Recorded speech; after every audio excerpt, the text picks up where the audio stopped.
The U.S. State Department conceded for the first time on Friday that intelligence officials were correct to say that at least 22 emails sent through Hillary Clinton's private server contain some of the government's most sensitive secrets.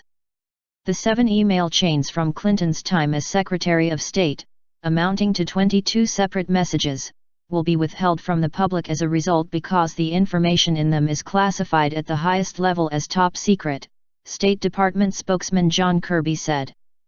The announcement came 3 days before the Iowa caucuses, when the first votes are cast for the presidential nominations and where Clinton is locked in a tight race with Vermont Senator Bernie Sanders to become the Democratic nominee for the November election. These documents were not marked classified at the time that they were sent, Kirby said. He added that the department was now investigating whether the information in them was classified at the time it passed through her private ClintonEmail.com email account run on a server in her New York home. The department and intelligence officials have been arguing about the emails, which are being made public under a federal court order, for at least 5 months. The State Department initially maintained that Clinton might have obtained the same information independently through non-classified channels. The decision to no longer pursue this argument will add to the questions Clinton has faced for months over her handling of sensitive government information as she seeks to maintain her position as the favorite to become the Democratic nominee. The Clinton campaign criticized the State Department's decision as the result of bureaucratic infighting and overclassification run amok, adding that the emails should be released. Some information has been censored in more than 1,300 emails already made public because the State Department says it is classified, including the privately shared thoughts of foreign leaders and government officials. But this is the first time that entire chains are being withheld.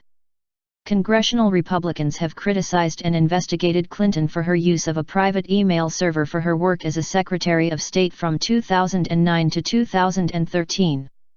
Some of her Republican rivals for the presidency, including New Jersey Governor Chris Christie, have called for her prosecution.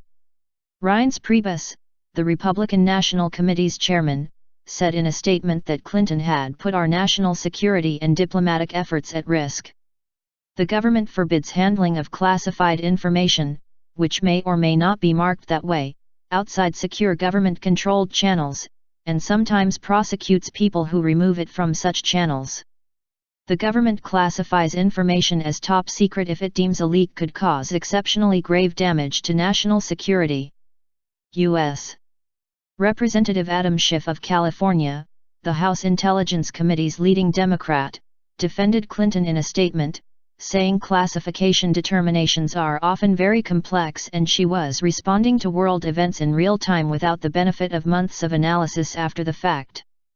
The Federal Bureau of Investigation has taken Clinton's server and other computer equipment, but has declined to share details of its inquiries. White House spokesman Josh Earnest downplayed questions about whether Clinton might be prosecuted by the Justice Department.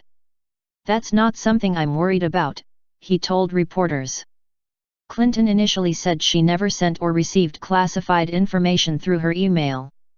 In recent weeks she has more often said none of her emails were marked that way.